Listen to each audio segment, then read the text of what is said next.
Hi, I'm Old Norse specialist and historical linguist, Dr. Jackson Crawford.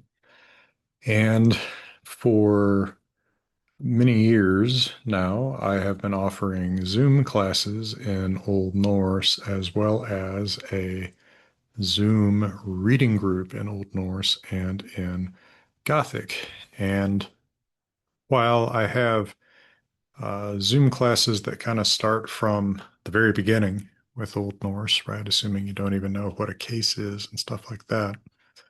I've never taught an introductory Gothic class, primarily, I think, because I can understand why you'd be interested in Old Norse, and that was the first other language you got into. It's a lot of cool stuff to read. I think that most people who get interested in Gothic get interested in it because they're already interested in languages, right? It's not that there's really anything new to read in Gothic. You can read the Bible, which you can read in any other language. It's that Gothic tells us so much about other Germanic languages because it's preserved in a substantial corpus from long before any other Germanic language is. We have to remember that the Gothic Bible is to Snorri Sturluson what Snorri Sturluson's Edda in Old Icelandic is to us in terms of time, and also kind of in terms of relationship of language. Gothic is misunderstood if we're thinking of it as the grandparent of English or German or Norwegian. It is rather the uncle of English or German or Norwegian. Gothic has its own individual internal developments that distinguish it from those languages, even though it's preserved at a much earlier stage than those languages are, with the exception of a few scattered runic inscriptions in Scandinavia. So what I want to do in this video is kind of tell you if you're, I'm thinking if you're watching this channel, you're probably an Old Norse person, probably kind of interested in Old Norse. Maybe Old English, though, is your primary Old Germanic language. Or maybe you're just interested in a contemporary Germanic language like German or Dutch or Swedish or what have you, and you want to kind of start getting ready to read Gothic and appreciate that as a way to understand your language's history. Well, you can, and I think you can jump pretty fast into our Gothic reading club that we're going to get going again in September, October. Also going to have a free sample meeting of the Gothic Reading Club at the end of July with my Patreon. That'll be, I think, July 25th. I start with John 6:20. But what I wanted to do was actually look directly at the manuscript, which best preserves the Gothic New Testament, which is the Codex Argenteus now it's in Uppsala. And I'm hoping to see it up close and personal in August when I'm in Uppsala.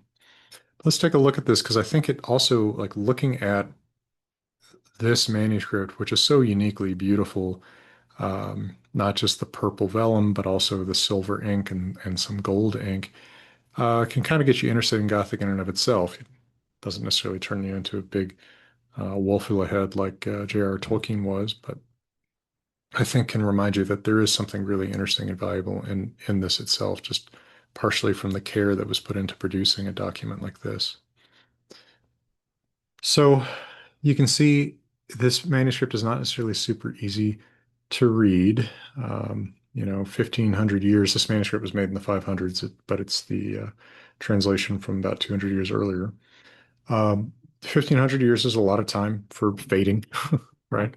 And so there's been a fair amount of fading, and to a certain extent, it kind of helps to know what you're looking for. But I dug till I found a page that was clear enough that you could, definitely see what the letters are. But let me read this. You can see underneath the screen cap image that I've got of the actual manuscript page. And let me show you where you can look at those directly yourself. Um, the University of Uppsala put those online at Alvin. Um, right there. You can see the link up there at alvinportal.org. And you just go looking for the manuscript that you want. But what I did was I screen capped that image of it line by line from page 93V. So here we are toward the end of John 6:54.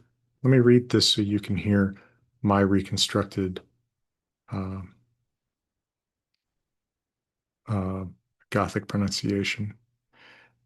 Awinon yach ich urasia inna infama spe distindaga. Thata ok lik minata besunya ist mats. Ja, tata bloth. Min besunya ist drank. Sai matieth min lik. Ja, drinketh min bloth. In mis wisseth. Ja, ik in Emma. Swaswe in sande mic livans. Atta ja, ik liva in attens. Ja, sa I mat yeth mic. Ja, sa liveth in mina. All right. What do we note relative to Old Norse, Old English, etc.? What's going to make this, which may not look very familiar to you to begin with, what can we do to get you to make some flashcards to get ready to join that Gothic reading club and make sense out of this? One of the first things to know is that because the spelling of Gothic is based on the spelling of Greek in what we could call sort of late antiquity, the early Byzantine period, there are some sort of fake diphthongs. In other words, most of the time when two vowels are written together, they are not representing two vowels, but rather a single vowel sound. So, for example, we have AI actually representing the eh sound. So, ewinon, eternal, uresya, I uplift, liveth, lives. AU represents the short O, prophetus, corn. So actually pretty much the same as in English or Scandinavian language, just spelled in a way that makes it look more foreign. Doths. And EI represents the E, awi known, leak, body, just like in Old Norse. Minata, mine, nominative, accusative, neuter, singular. It can also just be mean. So you will occasionally see it advocated that Gothic does have diphthongs, so that sometimes AI actually does represent an old I sound, and sometimes AU does represent an old ow. Certainly, sometimes what it's representing used to be an ow and would have been a diphthong ow in Old Norse. So, for example, dead, doths, that's Old Norse. Dowther, right? Those are both going back to something like dowthas in Dowthus, depending on adjective class in Proto-Germanic.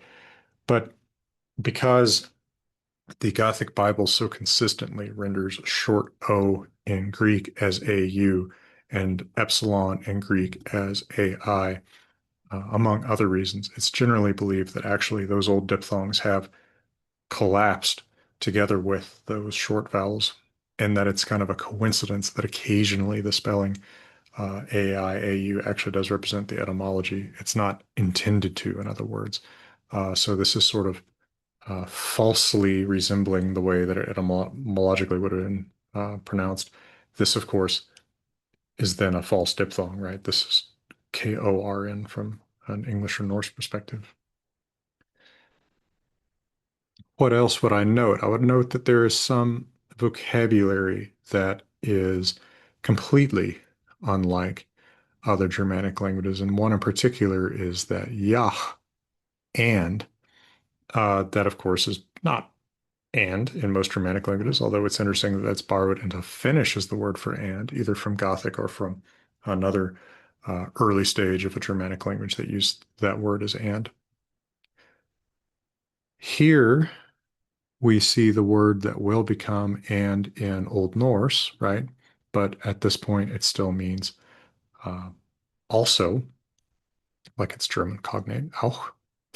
We see that prepositions don't necessarily mean what the cognate prepositions mean in other Germanic languages. So, in truth, wouldn't say by truth, be sunya in English or Norse, but prepositions are used sometimes a little unfamiliarly. Um, we also see that the relative is done quite differently from in other Germanic languages. The relative is this E, spelled EI, that's attached to the head word. So sa is that one, just like in Old English or in Old Norse sol. But sa e is then that one who, right? Whosoever. And you can add that E to anything to make it the head of a relative clause, but very, very often it's that SOTO pronoun. Another kind of interesting vocabulary difference is ata for father. Of course, if you're reading Gothic, you're reading the Bible or something Bible adjacent, so the word father comes up quite a bit, but you seldom, it's not never, it comes up at least one time, but you very seldom see the father word. Instead, you see the affectionate old, daddy word, which is Atta. Of course, famously, Attila is the same thing plus the diminutive suffix, so little daddy is a name for that Hunnish leader. But there you see it in uh, the nominative Atta. Here you see it in the genitive Attens. So there's a much more rich inflection of in-stem or weak nouns than there is in, say, Old English or Old Norse. Here we've got that sa-e relative right here again. So noun types in the passage that I read there are a pretty good representative of some of the commonest types. We've got our masculine A stems. So this is going to be your, sedai or dag in Old English or dagar in Old Norse type. Notice that this final S is a devoiced final Z. So that's that final Z that's going to become the final R of Old Norse or just drop entirely in Old English or Old High German. So we've got that nominative singular S also on another strong masculine type like Mott's food there. That's a masculine I stem. Dropping the ending entirely for the accusative. That's just like Old Norse or Old English. Notice that the genitive has an extra vowel there. Otherwise, the nominative looks like the genitive in Old Norse or Old English. Dative, this is always going to screw with an Old Norse or Old English person a little bit because we're not used to looking for A's as dative markers, especially not on these super common masculine ostem types. This is ultimately cognate with the Old Norse or Old English ending I or E. But what's happened there is that old monophthong, this is Proto-Germanic like dagai, has monophthong guys to E or A, but in Gothic it's monophthong guys to ah. Actually, a fair number of old unstressed vowels reduced to ah in Gothic that don't reduce to ah in other Germanic languages.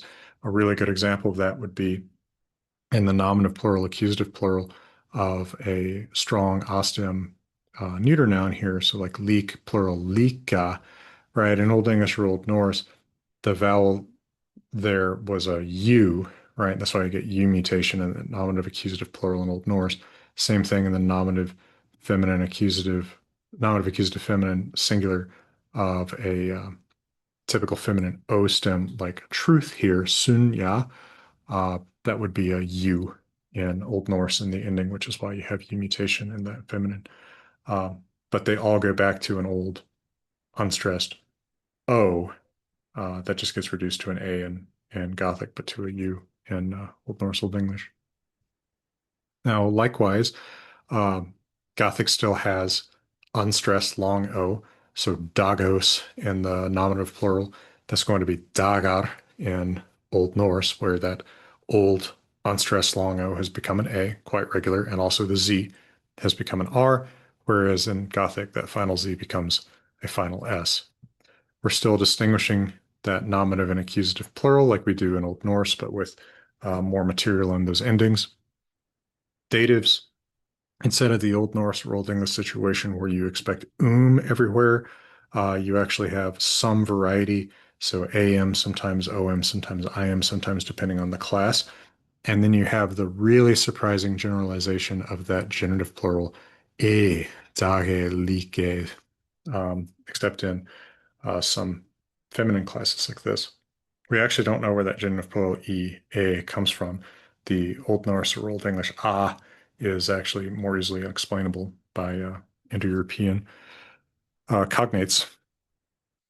Now, just like in Old Norse or Old English, neuter, strong, stem nouns are going to look just like your masculine equivalents, except as usual in the neuter, the nominative and accusative always look the same. Leak, leak, lika, lika, not dox, dach, dachos, dagans.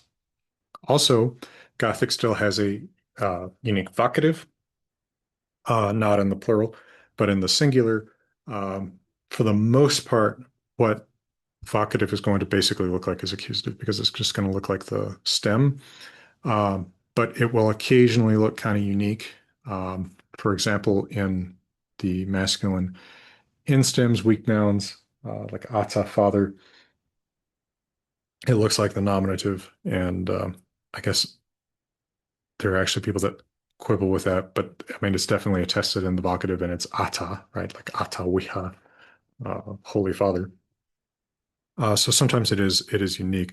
Same thing in U stems, which if I make a series out of this type of video, we'll look at U stems another time. But like sunus, sun, uh, has a synchronically unexpected vocative sunol, but that is the inherited vocative. So the vocative is a true class, at least in the singular. Um, Feminines, you have a much richer inflection in your typical long O, long O stem feminine than you would in Old English, Old Norse. Notice we've got distinctive accusative, genitive, dative, uh, whereas in Old Norse, very often the only form that's going to be distinctive in a strong feminine is going to be the genitive. Once again, Old Norse has ar, where that old long O unstressed has gone to a, and the old z has gone to r. So actually, the Gothic form is exactly cognate. It's just that we're maintaining that old long O unstressed and then turning that final Z into an S.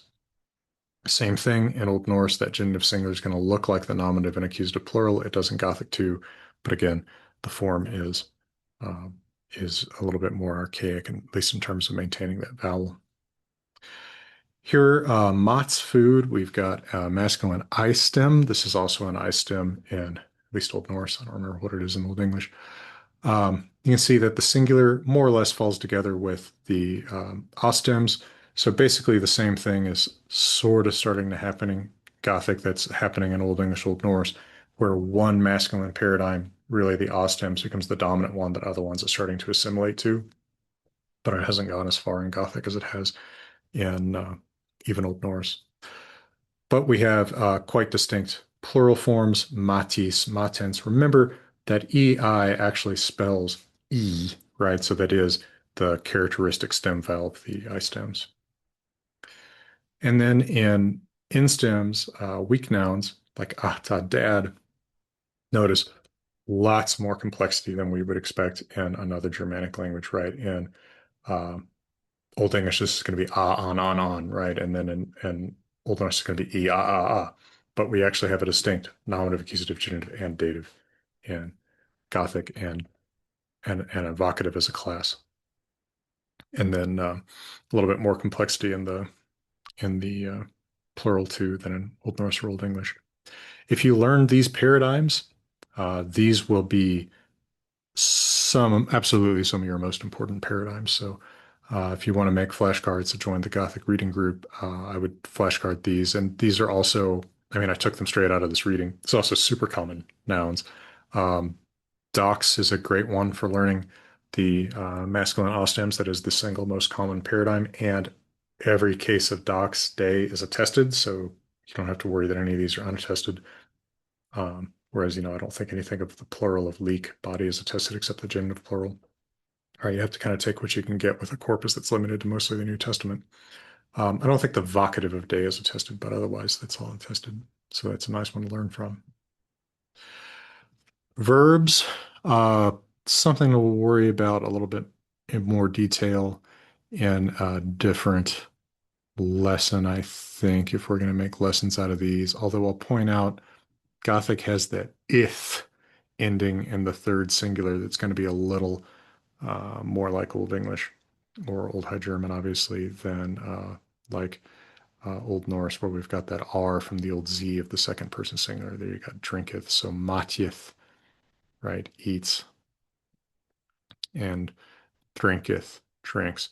Notice too that another spelling habit that's inherited from the way that Greek is spelled is that ing is spelled GG, right? The same way that angel, angelos, is spelled gamma, gamma in Greek.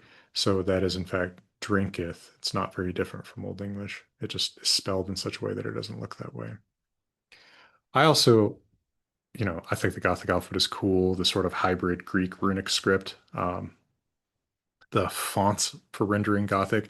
This is actually harder to read than the manuscript is, as long as you can, see the manuscript clearly. Uh, but they don't tend to separate words. And just like in runes, they don't tend to separate words. And verses tend to be separated just by a dot. Occasionally, you get, two dots to kind of where we would put like a comma. So we also see some uh, pronouns here, inna, him, accusative singular. We also get almost the entire paradigm of I in this passage. So there's ich, I, and then there was also mick, me, and then there is mina, genitive, and that's the true genitive of the pronoun because in, when it means on account of, it also means in, just like you would expect from Old English, Old Norse, but it means on account of, because of, with a genitive. So that is the true genitive to the pronoun. Mean, of course, is also going to be the possessive pronominal adjective my that you're going to be able to put on any noun or whatever. And then there was also the dative, miss.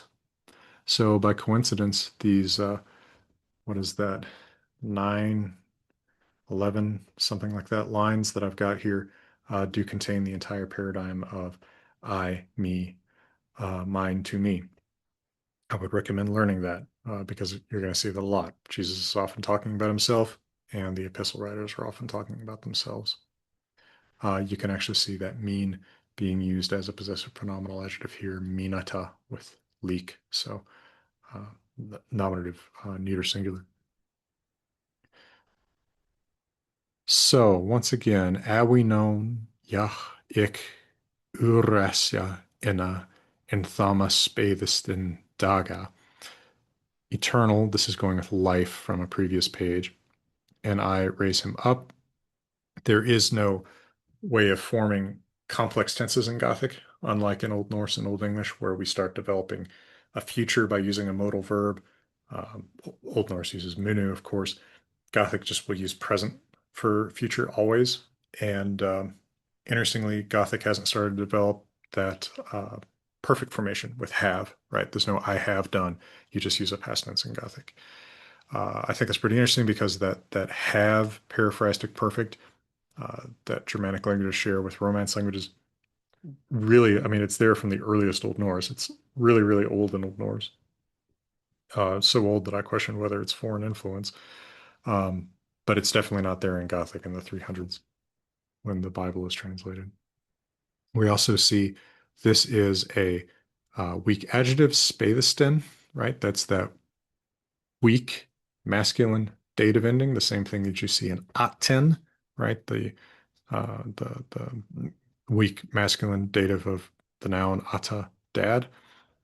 So just like in other Germanic languages, the instems, the weak inflections, weak endings are being used on adjectives when they are specified. And here we have this specified by the soto pronoun, that thama, that.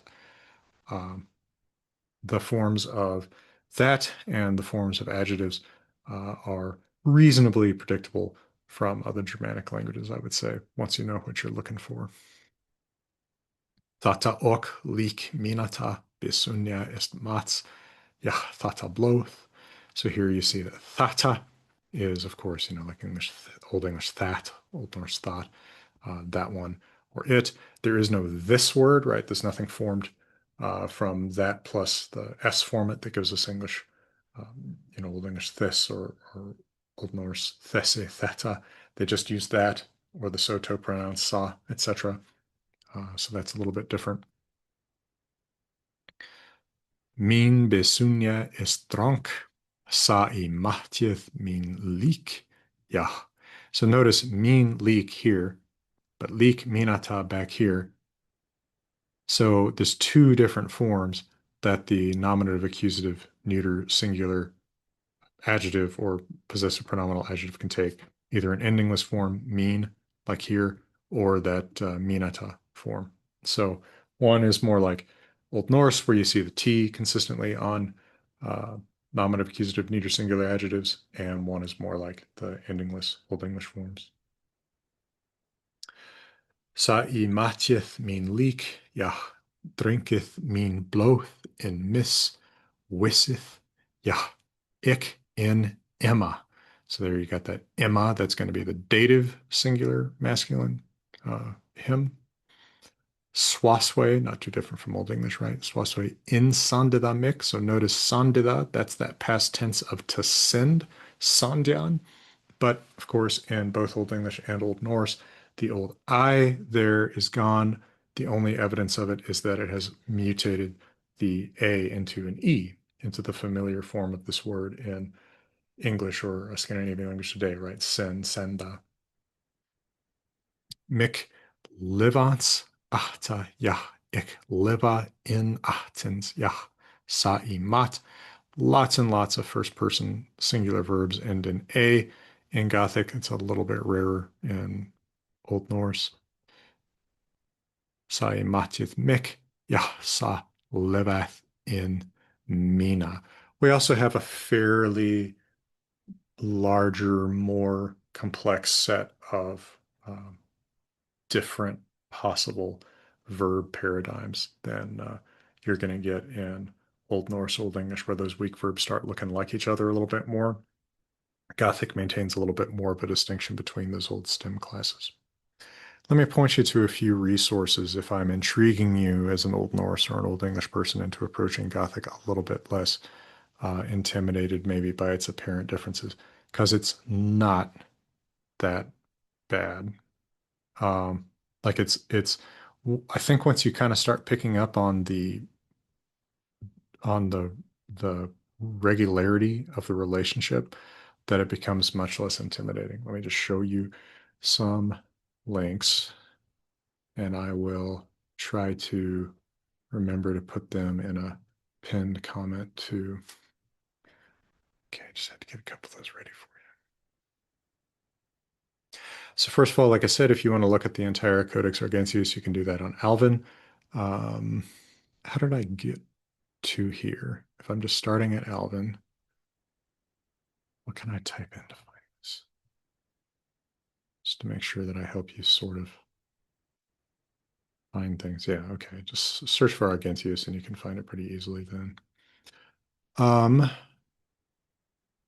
Also, the Gothic Bible is available at the Wolfila Project. This place is a super great resource. You can go and read, for example, like I said, we're going to start with 620 from John on July 25th if you want to come into that free group on the Patreon.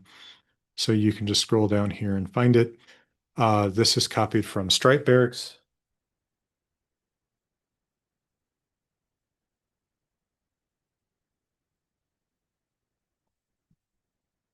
Edition of the Gothic Bible. Sorry, I kind of arranged my bookshelf by what I've looked at most recently, and I'd looked at this less recently than I thought I would have. So it has some of his idiosyncrasies, but man, it's super useful. It also has his Greek text below. The Greek text of the New Testament varied quite a bit in the ancient world too. So this is sort of Stripe Barracks' idea about what the exact Greek text that underlies the Gothic would be. It may not be exactly familiar to you if you have read the Greek New Testament before, but it's not going to be a million miles from it. Here you can also see a lot. I mean, just look at this line. As soon as you realize this is spelled a little differently from Old Norse, it's not that freaking different, right? So thar there, is actually another way to say and can be a suffix in Gothic.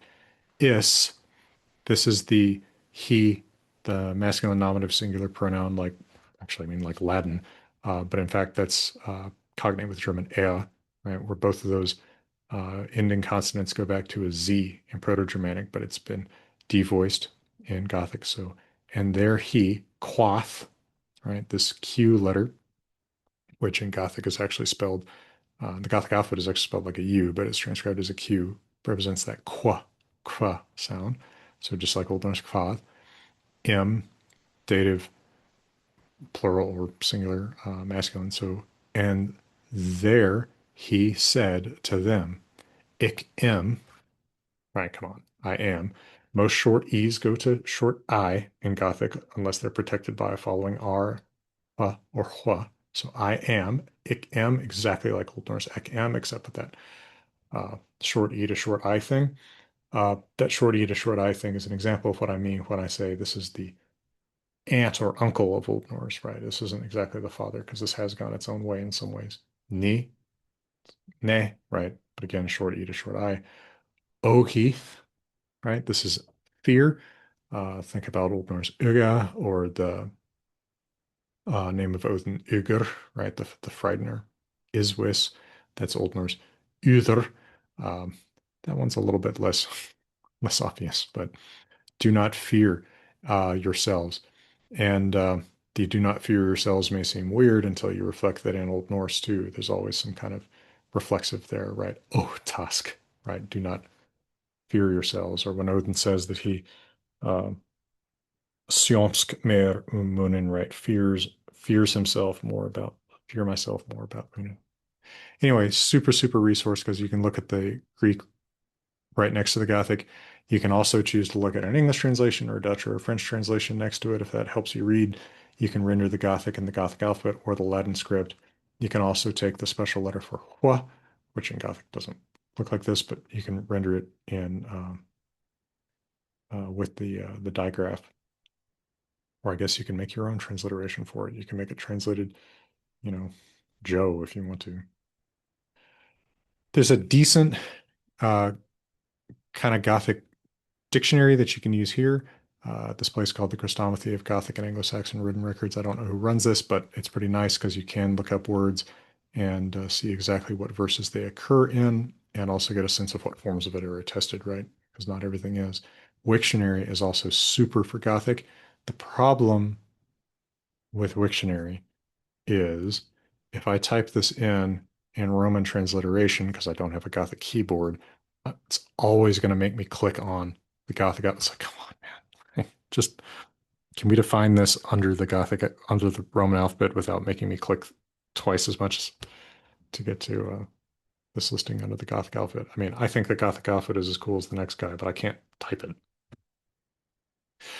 Layman's Etymological Dictionary of Gothic is super and is available on what is this, Internet Archive. The book, of course, is nice if you can get it in print, but it's usually like 300 bucks. I've never wanted to spring for that, even though I prefer a printed copy myself. One book that you can get for a reasonable price, though, that's pretty old, is Wright's Grammar of the Gothic Language. You can find this on Internet Archive too.